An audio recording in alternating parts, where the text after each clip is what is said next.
Welcome. It's been quite some time. Do not be alarmed. You are fast asleep in the real world. I have summoned you within your dreams. Now then, your journey has taken you quite a distance thus far. Do you believe you'll be able to successfully solve this mystery? Splendid! The precise destination of this vehicle, that too is getting rather hard to judge. If we continue driving blindly, we may end up leading you further away from the mystery that you must reach. Well, why don't we take a moment to look back on your journey? It was for that purpose that I summoned you here tonight. Margaret?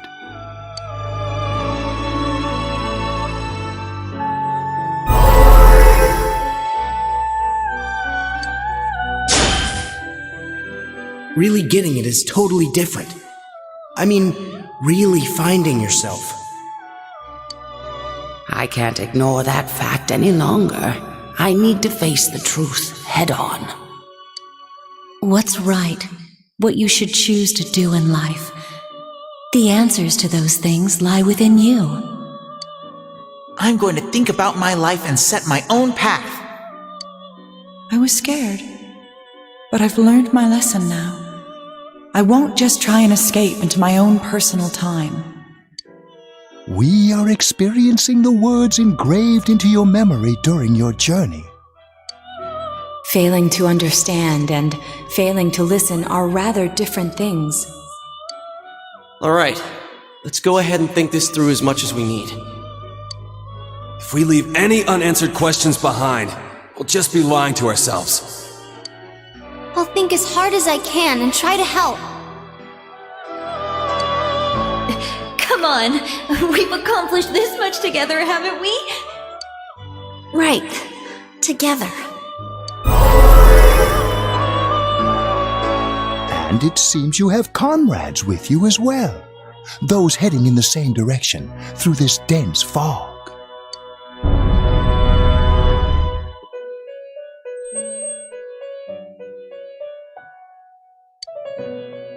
We'll be parked for the moment while I confirm our current heading. As I mentioned previously, this year will signal a great change in your life. Though there isn't much time left, it can be worth your while to take the time to stop and reflect. People are like water flowing in a river. There is only one stream, but all who pass through it are affected differently. Some travel fast, some change their course, experiencing countless events as they travel down the river of time. Just so. The state of this room reflects the scenery of your heart. Perhaps this may be a time for contemplation rather than action.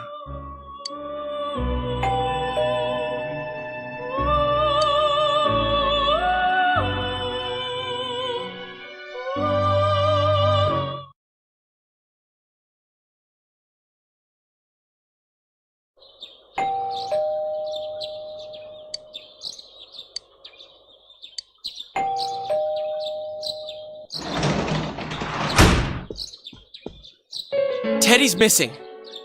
I looked all over the neighborhood, but I couldn't find him anywhere.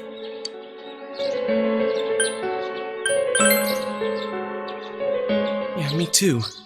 He was acting all weird lately. Rise and the others are checking inside the TV to see if he's gone back to the other side. We're meeting pretty soon, so will you come with me to Jeunesse?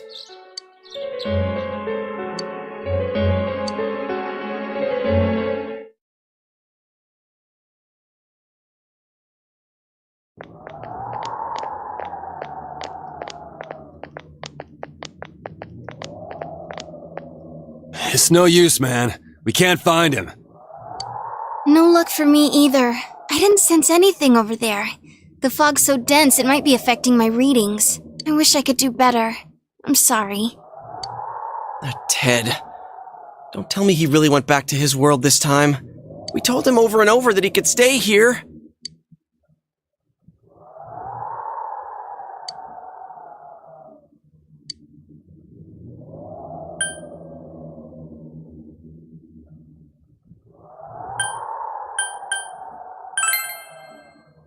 I guess that's all we can do right now. He plays dumb a lot, but he's attached to us deep down.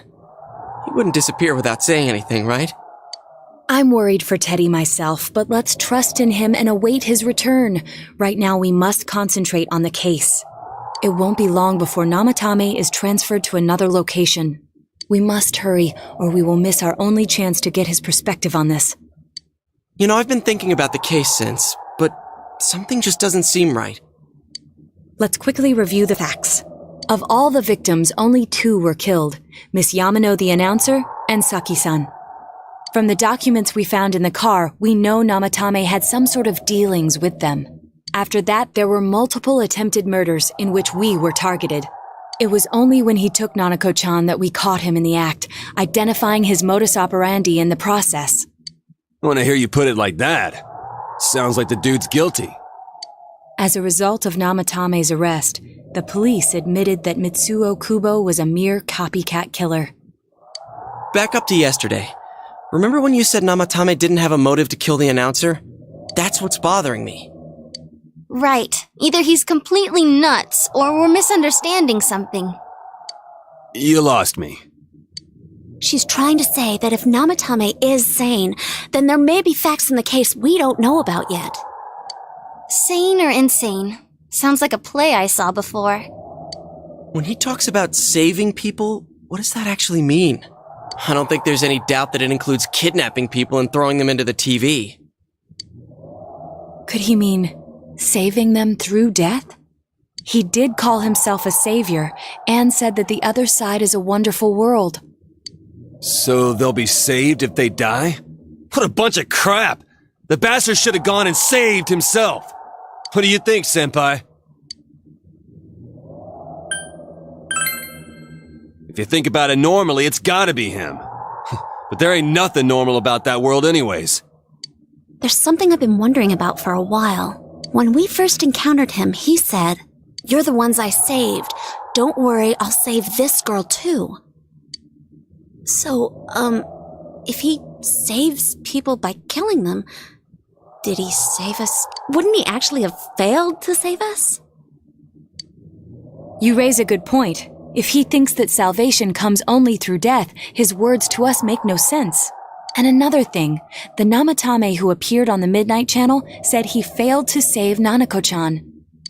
Well, maybe he really was trying to save the victims by putting them inside the TV. Come on, don't get all quiet like that. You guys know I just say the first dumb thing that pops into my head. The possibility that he truly intended to save us. But he's still the one who threw in Saki-senpai and that announcer, right? Sure, we haven't nailed down his motives, but that doesn't change the fact that he killed them. Or what? You think someone else was involved? What?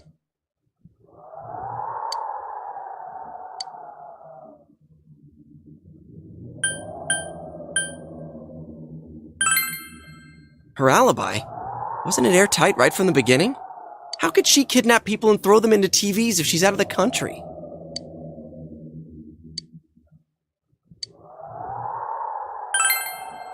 But that points straight at Namatame. Come on, man! So you're saying Mitsuo did it? Dude, if Mitsuo was the original killer, why the hell did he do such a half-assed job of copying himself later? Come on, we all agree. You gotta think things through before you open your mouth, man.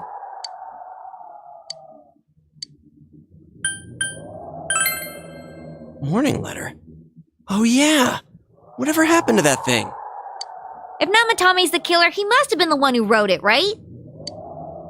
Let's review them.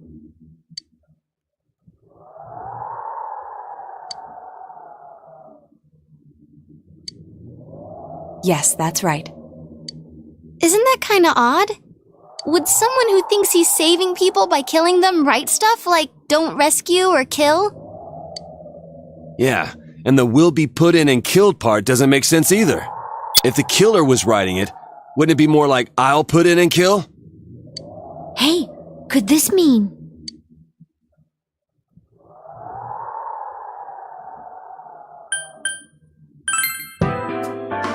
Yeah, it's almost like someone else wrote this letter. But only the killer would write such a letter and deliver it to Dojima-san's house, right? If someone else wrote it, that could only mean... Dear God. Since this is such an unusual case, I was absolutely convinced that other than the Kubo incident, there was one culprit. So, Namatame really was trying to save his victims? Everything is exactly the opposite of what it first seemed. In Namatame's parlance, failing would have been the first 2 cases when the victims died. If he had used his method twice and failed both times, he would hardly have continued using the TV, and yet he did. It all seems to suggest that someone else wrote this warning letter while observing the entire case. Someone else? It wasn't Namatame that killed Saki-senpai and the announcer? We can't say for certain yet. We urgently need to speak with Namatame face to face.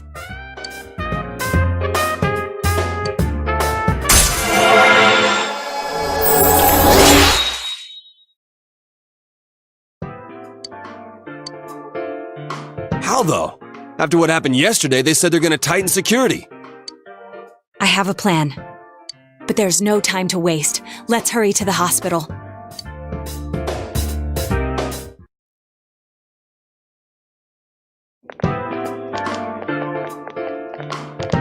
Hey, this place is off limits. I'm a consultant with the police. I'd like a few words with Namatame-san. May I go in? This is Unit 252, requesting confirmation on an ID. Name of Naoto Shirogane. Huh? Ah, understood. I see. Well, you're on the list. I can give you a few minutes, but I'll have to record your conversation with him for security purposes. Not that I expect you'll get anything coherent out of the guy. He's been spouting nothing but gibberish. I'd like him to accompany me as well. He has no identification, but this is an emergency situation, and he's here in Detective Dojima's stead. Huh? Detective Dojima sent him? I wasn't informed of this. I'll vouch for his identity. Well, I guess it's better than dealing with the man himself. We have our hands full with the transport procedures, so the last thing we need is Detective Dojima running wild. Detective Adachi is busy somewhere too. This is Unit 252. Huh? I see. Has something happened? There's something about a suspicious object out in the lobby. Ah, well then, this works out nicely. You should back up your colleagues downstairs. We'll keep watch over Namatame-san. A disturbance in a hospital lobby, after all. It sounds serious. If anything happens, hit the nurse call button. I'll leave the rest to you. Understood. Please be careful. I knew they were undermanned, but I didn't expect it to go this smoothly. What? There's nothing much inside that suspicious object. So he won't be gone long. Alright, then now's our chance to talk to Namatame.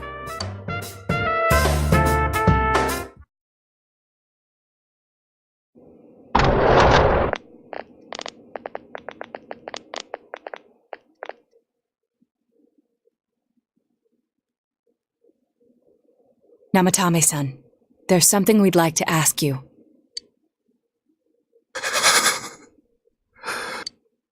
It's tempting to think that you were the culprit behind this entire case. And to be honest, there are many in this town who hope you are. But we are here to learn the truth. So please, answer our questions. Huh?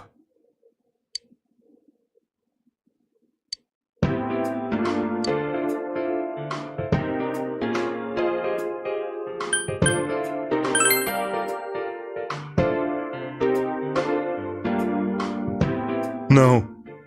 If nobody saves them, they'll be killed. That's why I put them in there.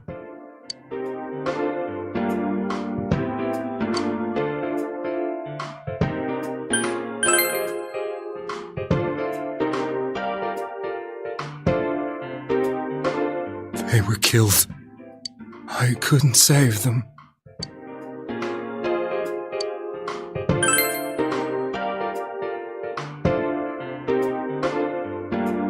Huh? Me?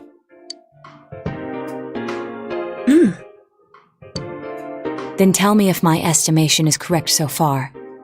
After discovering the Yamano and Konishi incidents, you realized an appearance on the Midnight Channel meant certain death. Thus, to save her from that fate, you kidnapped Yukiko Amagi.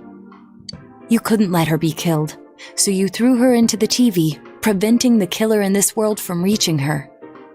And you repeated the process as more individuals appeared on the Midnight Channel. It all falls into place. His body is weak, but his mind is sound. He's trying to tell us the truth. Yeah, but if the stuff he's saying is true... There's another killer who murdered the first two victims? Indulge us in a few more questions.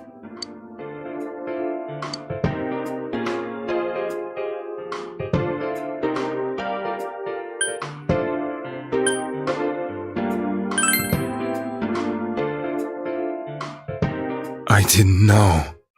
I never thought it would be that kind of place.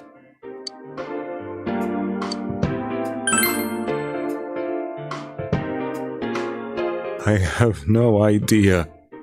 I want to know that too.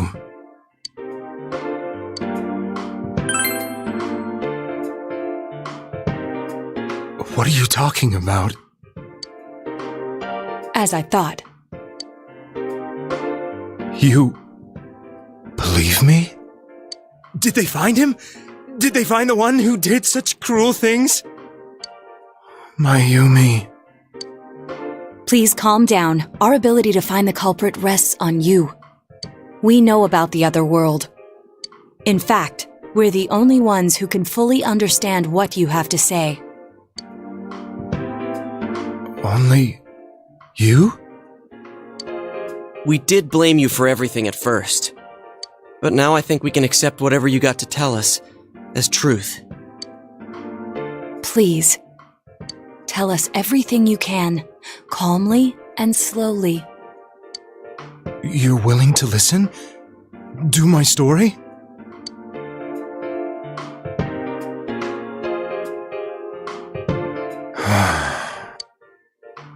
All right.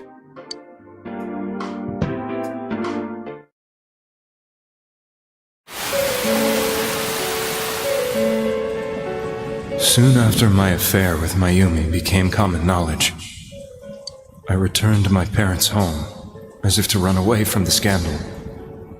And I started drinking heavily to drown my anxieties. I hadn't been able to reach Mayumi at all, and that didn't help either. Mayumi, where are you? She'd been disgraced on all the afternoon shows, and forced to resign from the program she was on. I caused her so much trouble. I wanted to at least apologize to her, but I couldn't even do that. I lost the will and energy to do anything. Then, one day, the rumor I heard some time ago came back to me. Since I had nothing better to do, I sat down blankly in front of the TV and watched my own reflection. And all of a sudden, there was Mayumi. Mayumi? Is that you? The Mayumi inside the TV looked as if she was calling to me for help. Mayumi? When I reached out unthinkingly to touch her, my arm disappeared into the TV, as if I had dipped it into a pool of water. I was so shocked that I lost my balance and nearly fell face first into the TV.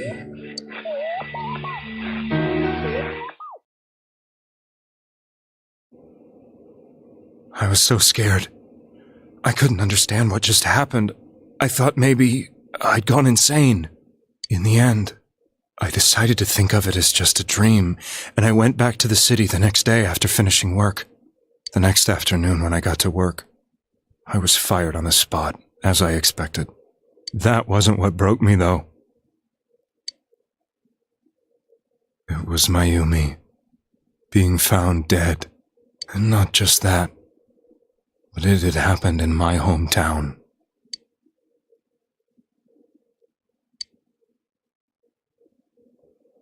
I was dumbstruck. But later on, I remembered the image of Mayumi I'd seen that night. Was it not a dream? Could it really have been an SOS from Mayumi? I hadn't touched another TV because the first time was so terrifying, but I decided to try it again, and I confirmed that none of it was a dream. So that image, was it something Mayumi showed me, calling for help? That's how I felt. And eventually, you learned of the Midnight Channel.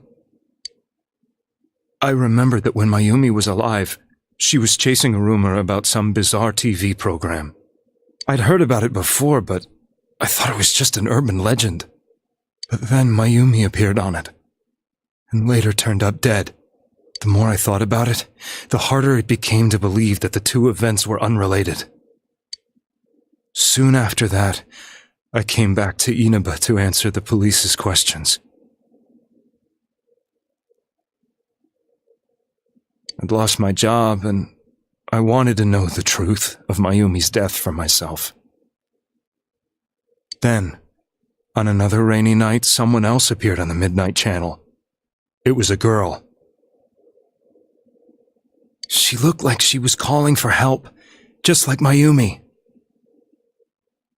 The first thing that came into my mind was, maybe this girl will be the next to die.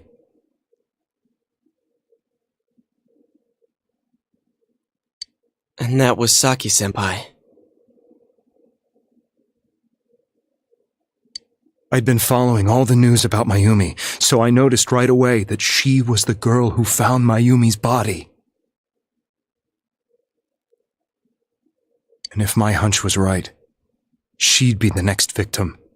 I didn't want her to die the way Mayumi did. So I desperately kept watching. I was consumed with the idea of rescuing her. Then, little by little, her image on the screen came into sharper focus. It became sharper?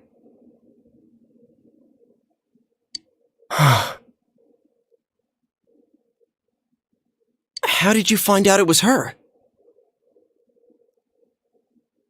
After I came back, my father couldn't bear to see me in such low spirits, and gave me a job with the family business. I met that girl when I delivered a package to the liquor store.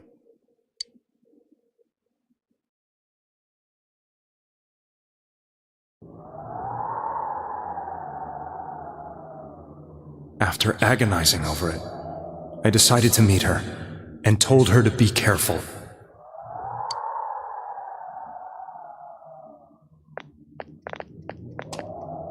But that same night, on the TV,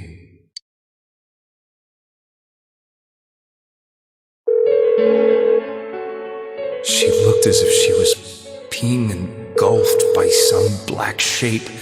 She was writhing in pain. That's why I warned her. Why won't she pick up the phone? Come on! Please!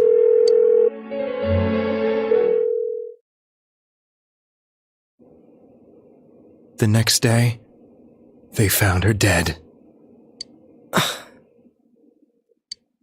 I knew she was going to be murdered, but I couldn't save her. I blamed myself, thinking there must have been something I could have done. There was no one who depended on me. Nobody at work, not even my wife. Mayumi was the only one who accepted me for who I was. But she was murdered, and the same person killed another girl. I was beside myself. I couldn't forgive myself for doing nothing. You really did love Miss Yamano. Yes, from the bottom of my heart. Before I was married, my wife made it big in show business. I was happy for her, but it put a strain on our relationship. I think I can kind of relate. It was around that time when I met Mayumi. She was interviewing our candidate for the next election.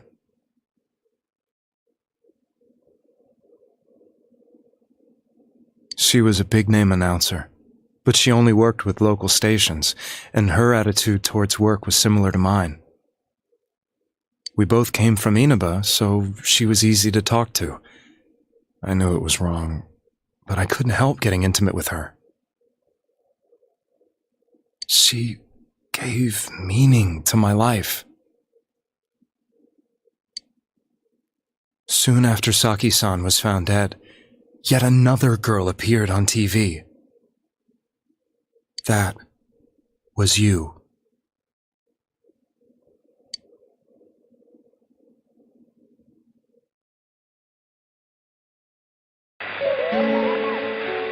She'll be kidnapped next, and murdered. I can't let her end up like Mayumi and that other girl. This time, I'm gonna do something. My opponent was a murderer who left no clues to his identity.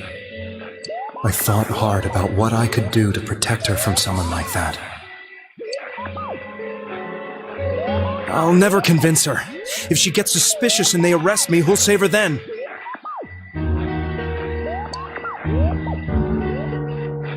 The girl inside the TV looked as if she was smiling at me. And that's when it hit me. I apparently had the power to go through the TV screen to the other side. Then, what if I put her into the TV and give her shelter there before the killer gets her? What are you trying to tell me? That it's safe over there? Is that it? The girl inside the TV seemed to smile at me again. And I thought, no matter what kind of place it might be, it's better than being slaughtered. Once things calmed down, I could just let her out again. If she's inside the TV, there's no way they can find her. It felt as if everything was starting to come together in my mind.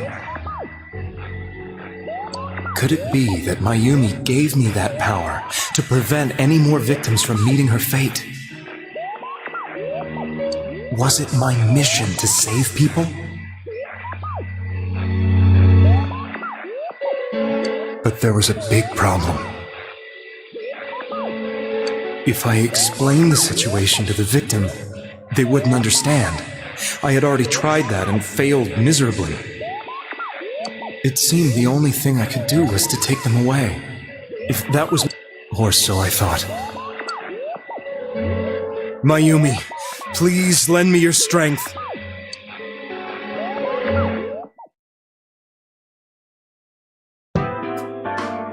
So, since you thought people who appeared on the Midnight Channel would be killed, you kidnapped us in order to save us. Mission? Give me a break! You never stopped and wondered about any of this? I thought I was the only one who could help them. I did call the police, but they didn't believe me. I knew the area well, thanks to my job. I had a large truck, and I could move around without suspicion. I thought my job as a delivery man would be the perfect cover for my mission. I thought no one else could do it. But are you telling me that I wasn't saving them? If a person is still within the TV world when the fog appears here, they will die. Beginning with Yukiko-san, the people you thought you had been saving were, in fact, in mortal peril. It was my friends here who really saved us all. I had a feeling that was it. When I went after that little girl and entered the TV myself, for the first time, I had some doubts about myself. You refer to Nanako-chan, correct? The police were after me, so I had to get away. But I still felt I needed to do everything I could to save that poor little girl. That's why I went in after her. But the TV world was completely different than I imagined. Such an abominable, grotesque place. I knew that the three of you who I saved went back to your normal lives, so I didn't realize how terrible that world was. I never knew you couldn't even get out of that place on your own. No. That's a cowardly way to put it. I'd probably already begun to realize that it was a dangerous place. If I hadn't, I wouldn't have gone to see you all. See us? Wait, are you talking about the concert we did at Juness? Yes. I wanted to know why the ones I saved were all hanging out with each other, and how much you remembered. But in the end, I couldn't bring myself to say anything and ran home. I must have felt too guilty. But all the doubts and anxieties I'd been unconsciously suppressing exploded out when I entered the television myself. I thought I was going insane. I probably did. And you know the rest. When I came to, I was lying in a hospital bed. You really were trying to save people. But I ended up doing just the opposite. What a fool. I always wanted to enter the world of politics and become useful to society. But after losing my job and the woman I loved, all I had left was this power. I convinced myself that world was some sort of sanctuary, and I secretly believed myself to be a hero.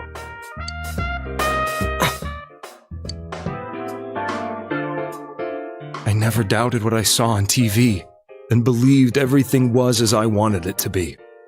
I didn't think for myself at all. That's why I couldn't protect them. I'm to blame for all of this.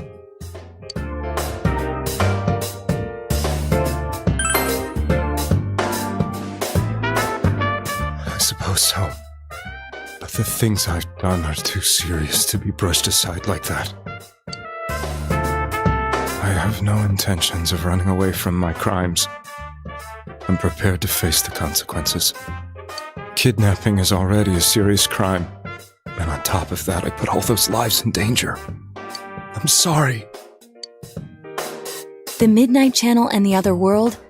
You can hardly be blamed for failing to understand them properly. We must apologize to you as well. Had we let our emotions blind us to the truth, we would have piled all the responsibility on you. I guess from your point of view, people did stop dying once you started saving people. The more you did it, the more you really believed you were preventing their deaths. I'm such a joke. I'm sorry. I'm getting a little tired. What are you all crammed in here for?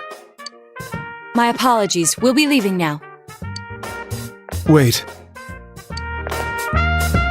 I beg you, please, find whoever's behind this. You children are the only ones who know about that world.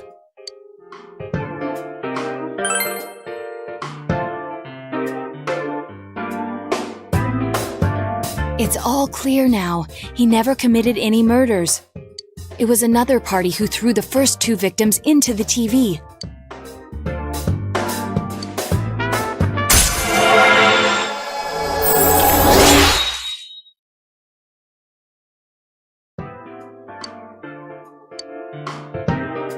Now get out of here! I told you, he's almost ready to be transported. We can't have anything else happen. Sheesh. I better not see you rascals here again.